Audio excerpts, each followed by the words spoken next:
कांग्रेस ने तराल कस्बे में एक प्रोग्राम मुनक़्क़द किया जिसमें नौजवानों की अच्छी खासी तादाद पार्टी में शामिल हुई।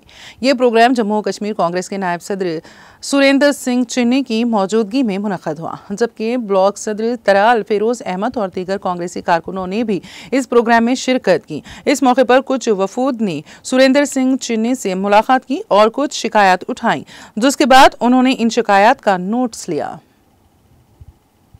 देखिए, हमने वैसे भी महीने में हमने रखा है कि महीने के अंदर हम 3-4 जो मेरे खासकर बिलखुसूस मेरे जो तराल इस ऑफिस में बैठने के हमने वो दिन मुकर्रर किए हैं। और आज हम लोगों ने यहाँ पे बहुत सारे कार्यकर्ता जो मुख्तलिफ पार्टी से, उसमें कुछ PDP है, कुछ NC के भी थे, कुछ और भी दाएं बाएं से आए हैं, और उन लोगों की ज्वाइनिंग जो है हमने यहाँ पे ली।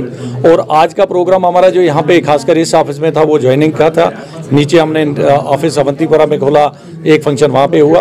और यहाँ वाला जो है कि यहाँ हमने लोगों के जो मसले मसाइल हैं उनको यहाँ पे सुन रहा हूँ, और सुनने के बाद एडमिनिस्ट्रेशन को जिस जिस डिपार्टमेंट के मसले हमारे पास आएंगे उनके पास लेके इनके जो मसले मसाइल हैं उनको हल करने की कोशिश करेंगे। मेरे साथ अभी मेरे डिस्ट्रिक्ट प्रेसिडेंट भी साथ हैं, और हमारा तराल में बैठने का ही मकसद ये है कि यहाँ का ऑफिस ये लोगों का ऑफिस है, और लोग जिस तरह चहल पहल आप लोगों ने आज देखी, तो ये मुझे लगता है कि लोगों का हमारे साथ जुड़ने का भी मकसद यही है कि लोग पार्टियां छोड़ के अगर हमारे साथ आ रहे हैं तो मुझे लगता है कि कांग्रेस का जो एक पॉलिसी है उसको ये अडॉप्ट करने की कोशिश कर रहे हैं तराल वाले। और तराल में मैंने पहले भी बोला कि बहुत अरसे के बाद हम लोगों ने यहाँ पे ऑफिस खोला, और जब ऑफिस खुला तो लोगों की ज्वाइनिंग भी जो है वो जोर दर जोर आ रही है। और आगे भी प्रोग्राम जो है लाएअमल दे रहे हैं। किस ढंग के प्रोग्राम होंगे आप मीडिया के मुखातिब होकर आपको मैं बता दिया करूँगा।